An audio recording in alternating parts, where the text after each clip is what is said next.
quien fue Jonás en la Biblia, fue un profeta hebreo, hijo de Amitai, cuya historia se relata en el libro que lleva su nombre, dentro del Antiguo Testamento. Fue llamado por Dios para predicar a la ciudad de Nínive, capital del imperio asirio.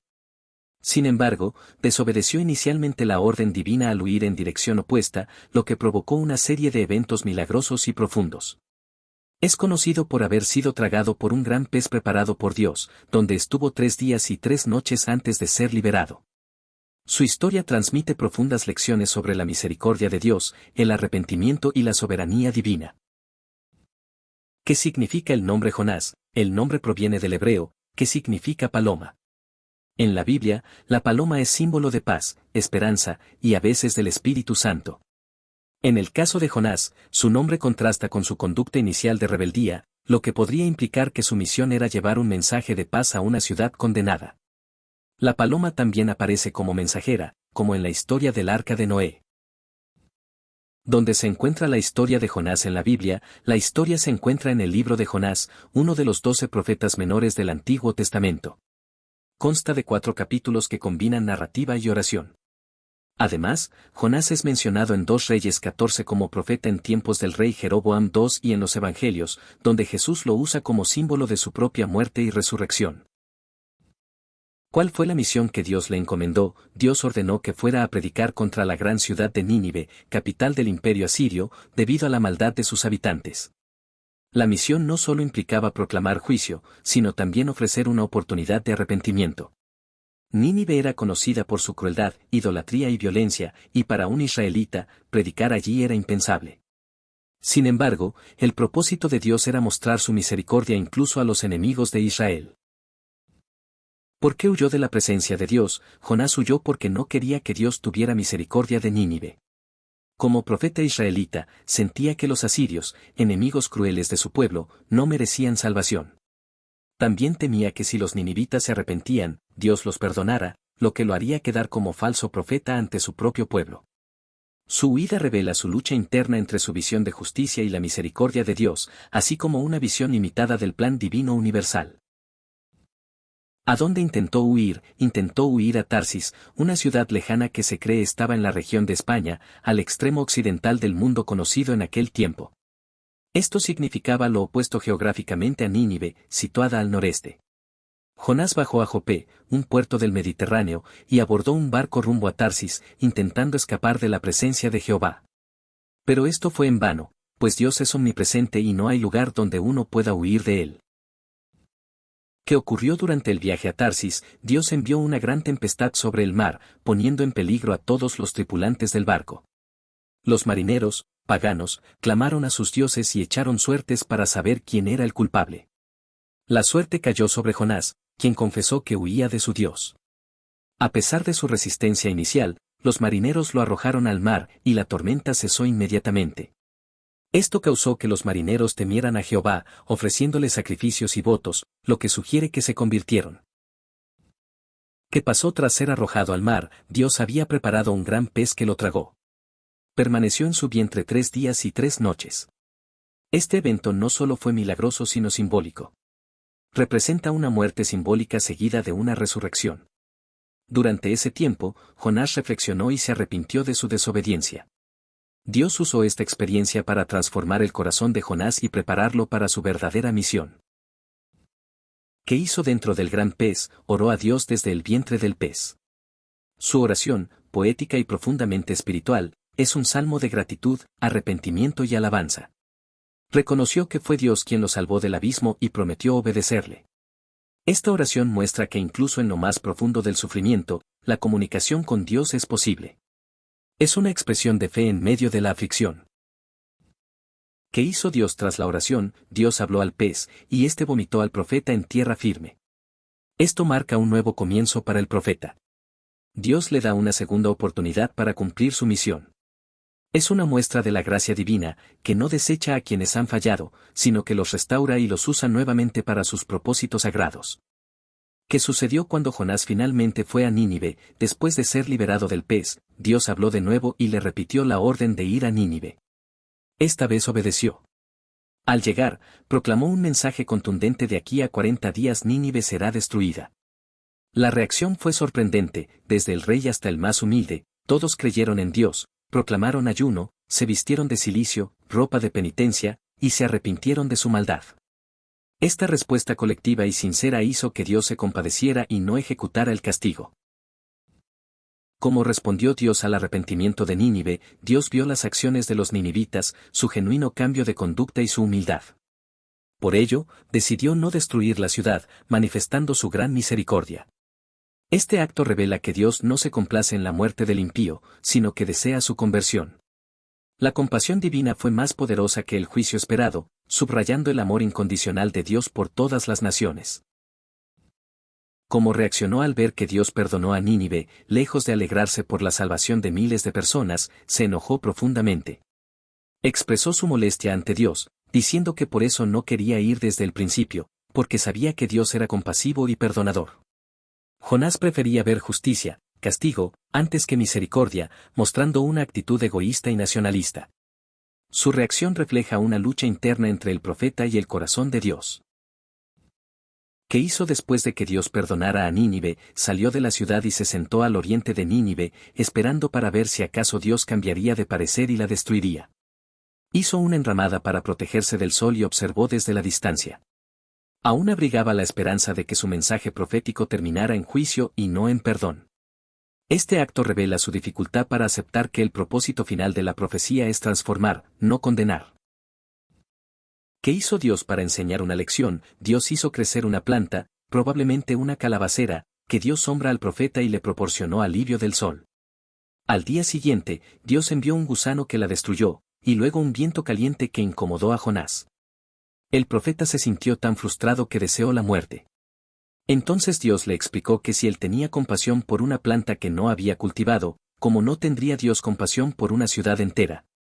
Con más de 120,000 personas que no sabían discernir entre su derecha y su izquierda, y muchos animales. Con esta lección, Dios expone la pequeñez de la perspectiva de Jonás frente a la grandeza de su amor. Que simboliza el gran pez en la historia. El gran pez que traga al profeta no es un castigo en sí mismo, sino una provisión de Dios para salvarlo. Simboliza la disciplina divina que no busca destruir, sino corregir y restaurar. En el contexto bíblico, el pez también representa una tumba simbólica, una experiencia de muerte y resurrección. Jesús usó esta imagen para referirse a su propio sacrificio y resurrección, porque como estuvo Jonás en el vientre del gran pez 3 días y 3 noches, así estará el Hijo del Hombre en el corazón de la tierra. 17. ¿Qué enseñanza nos deja la oración en el vientre del pez? La oración nos enseña que, incluso en los momentos más oscuros, podemos clamar a Dios y ser escuchados. A través de esta oración, el profeta reconoce su pecado, agradece por la salvación divina y renueva su compromiso con Dios. Es un ejemplo de cómo la oración sincera, nacida del quebrantamiento, puede ser el punto de partida para una transformación espiritual. También nos recuerda que el arrepentimiento abre las puertas de la gracia. ¿Qué representa Nínive en la historia? Nínive representa todo lo que es ajeno al pueblo de Dios, una ciudad pagana, idólatra, conocida por su crueldad y violencia. Sin embargo, también simboliza el alcance universal de la misericordia divina. A través de Nínive, Dios revela que no solo Israel es objeto de su cuidado, sino todas las naciones. Su conversión demuestra que el mensaje de Dios es capaz de transformar incluso los corazones más endurecidos. ¿Qué relevancia tiene el número 40 en el mensaje? El número 40 tiene gran simbolismo en la Biblia. Representa prueba, purificación y preparación. Moisés estuvo 40 días en el Sinaí, el pueblo de Israel vagó 40 años por el desierto, y Jesús ayunó 40 días en el desierto. En el mensaje de Jonás, los 40 días que Dios da a Nínive representan un periodo de gracia para reflexionar, arrepentirse y cambiar.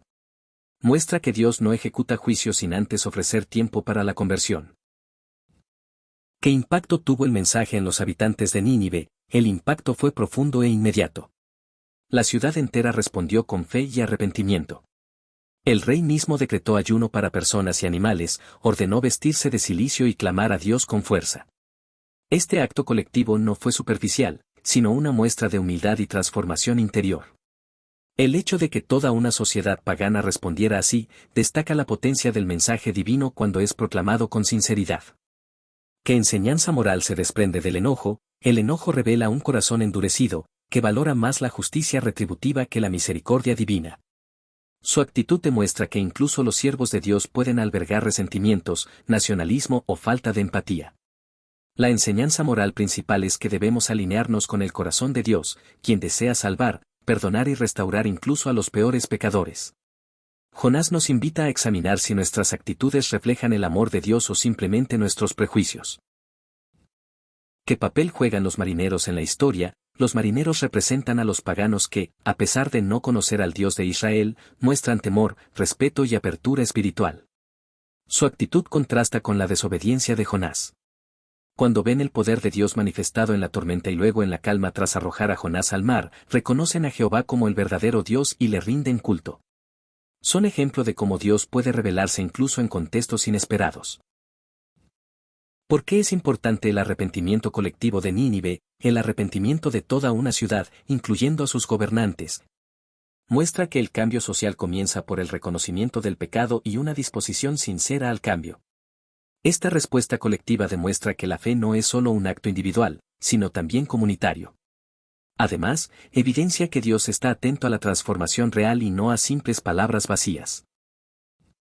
¿Qué representa la planta que creció sobre él? La planta que Dios sombra es símbolo de la gracia inmerecida.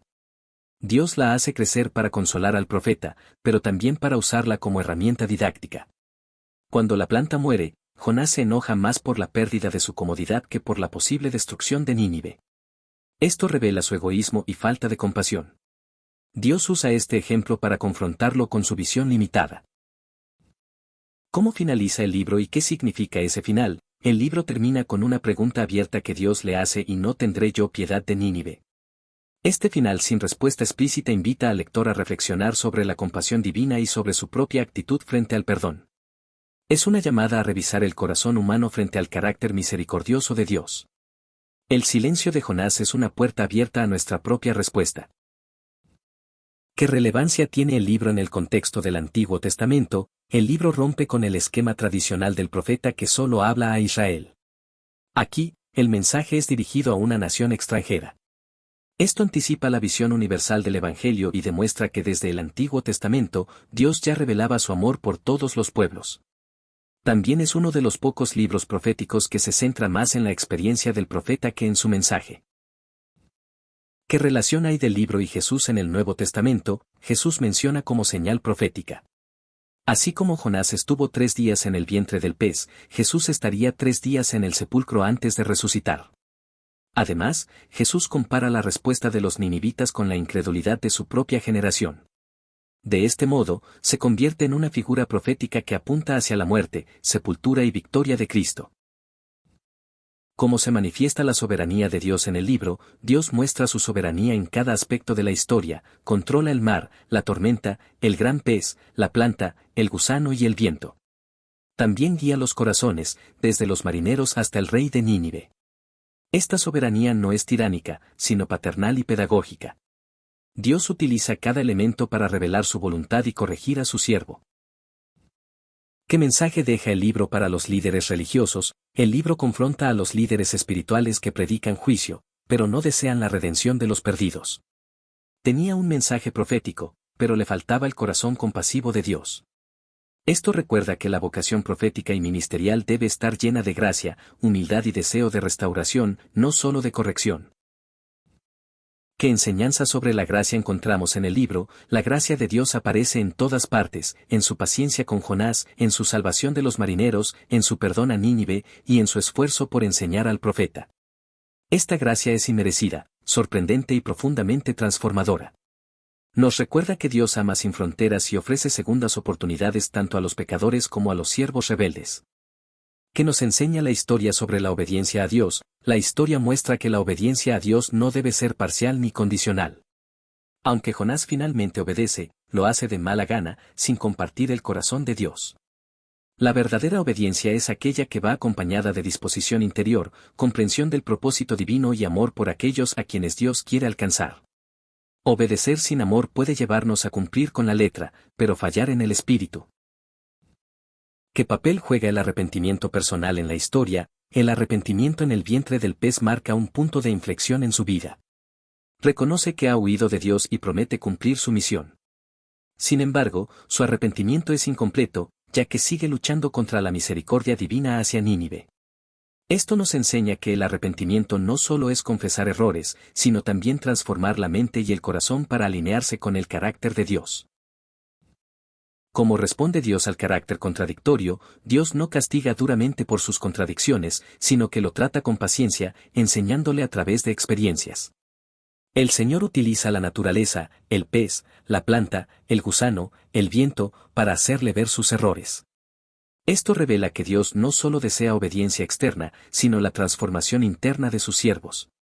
Es un Dios que forma a sus profetas con amor y sabiduría. ¿Cuál es el mensaje central del libro? El mensaje central es que Dios es un Dios de misericordia, no solo para Israel, sino para toda la humanidad. Él desea que todos se arrepientan y se salven. El libro contrasta la pequeñez del corazón humano con la grandeza del corazón divino. Nos invita a abandonar el juicio y adoptar la compasión, imitando a Dios en su perdón y amor. ¿Qué papel juega el simbolismo en el libro? El libro está cargado de simbolismos: el pez como tumba y nuevo nacimiento, Nínive como los perdidos, la planta como la gracia, el viento como prueba. Cada elemento apunta a una verdad espiritual más profunda. A través de estos símbolos, el libro transmite enseñanzas sobre la soberanía, la justicia, la misericordia y la misión. ¿Qué dice el libro sobre la intercesión? Aunque no intercede directamente por Nínive, el libro enseña el poder del mensaje profético como intercesión indirecta. La predicación de Jonás provoca arrepentimiento y salvación. Esto nos enseña que nuestras palabras, cuando son fieles al mensaje de Dios, pueden ser instrumentos de redención para otros. ¿Cómo responde el rey de Nínive al mensaje? El rey se humilla, desciende de su trono, se viste de cilicio y proclama ayuno para toda la ciudad. Ordena que todos clamen a Dios y se aparten de su mal camino. Esta respuesta destaca la importancia del liderazgo en el arrepentimiento colectivo. Su humildad contrasta con el orgullo de muchos líderes que rehúsan reconocer el mal. ¿Qué podemos aprender de la actitud de los animales en Nínive? Los animales, aunque no racionales, son incluidos en el ayuno y la humillación. Esto refleja un sentido de arrepentimiento comunitario total. En la cultura hebrea y del Medio Oriente, este tipo de actos mostraban la seriedad de la penitencia. También nos recuerda que toda la creación está bajo el cuidado de Dios y que Él toma en cuenta incluso a los seres más humildes. ¿Por qué Dios plantea una pregunta final? Dios termina el libro con una pregunta para provocar reflexión, no para condenar. Le hace ver que su compasión por una planta no puede ser mayor que la de Dios por miles de personas. Es una apelación al corazón, para que el profeta y el lector comprendan que el amor y la misericordia son más grandes que la ira y el juicio. ¿Qué enseñanza nos deja el contraste entre el profeta y Nínive? El profeta del pueblo de Dios es desobediente, egoísta y reacio a cambiar. En cambio, Nínive, una ciudad pagana, responde con humildad, arrepentimiento y transformación. Este contraste desafía al lector a no confiar solo en su herencia religiosa, sino a vivir con un corazón sensible a Dios. Nos recuerda que Dios mira el corazón más que las apariencias. ¿Cuál fue el contexto histórico del libro? Vivió durante el reinado de Jeroboam II en Israel, siglo VIII a.C. Fue una época de prosperidad nacional, pero también de creciente corrupción moral. Nínive era la capital del imperio asirio, una potencia violenta y temida. El llamado de Dios a predicar a una nación enemiga era radical e inesperado. Esto añade profundidad al mensaje del libro, que desafía las fronteras étnicas y políticas. ¿Qué lugar ocupa entre los profetas menores? Es uno de los 12 profetas menores, pero su libro es único porque se enfoca en la vida del profeta más que en sus oráculos. A diferencia de Amós, Oseas o Miqueas, Jonás no pronuncia largas profecías, sino que su historia personal transmite el mensaje. Es un relato narrativo con profundas implicaciones teológicas y espirituales. ¿Qué significa que fue tragado y no devorado por el pez? El hecho de que Jonás fuera tragado y no devorado destaca que Dios preservó su vida. No fue destruido, sino guardado para ser transformado. Esto muestra que Dios no busca castigar por castigar, sino corregir y dar nuevas oportunidades. La preservación milagrosa de Jonás subraya que incluso en la disciplina, Dios es un Padre amoroso. ¿Qué rol juega la naturaleza en el relato? La naturaleza obedece a Dios en todo momento: el mar, el pez, la planta, el gusano y el viento cumplen su voluntad sin cuestionarla.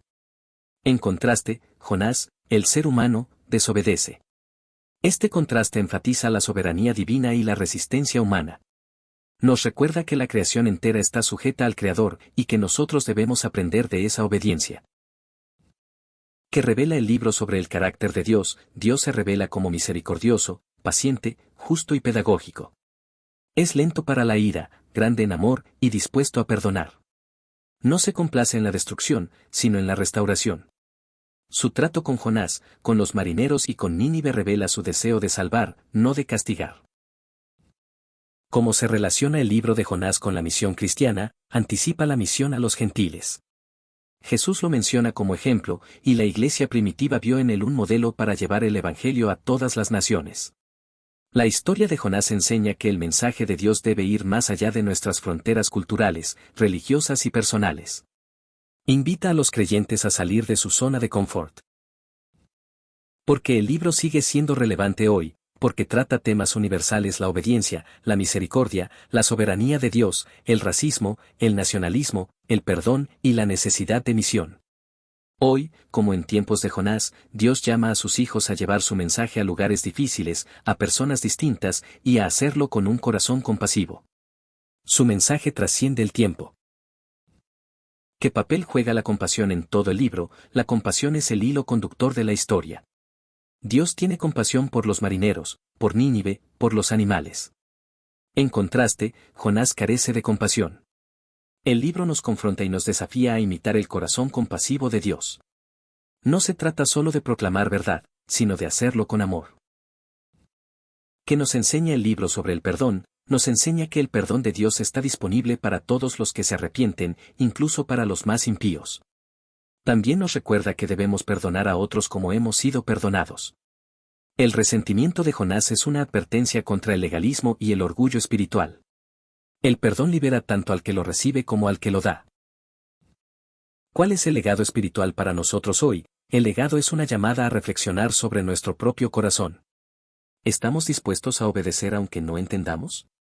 ¿Nos alegramos cuando otros reciben gracia? ¿Predicamos con amor o con juicio? Jonás nos muestra que Dios puede usar incluso a sus siervos renuentes y que siempre está dispuesto a enseñar, restaurar y amar. Es una invitación a vivir la misericordia, no solo a proclamarla. Fin.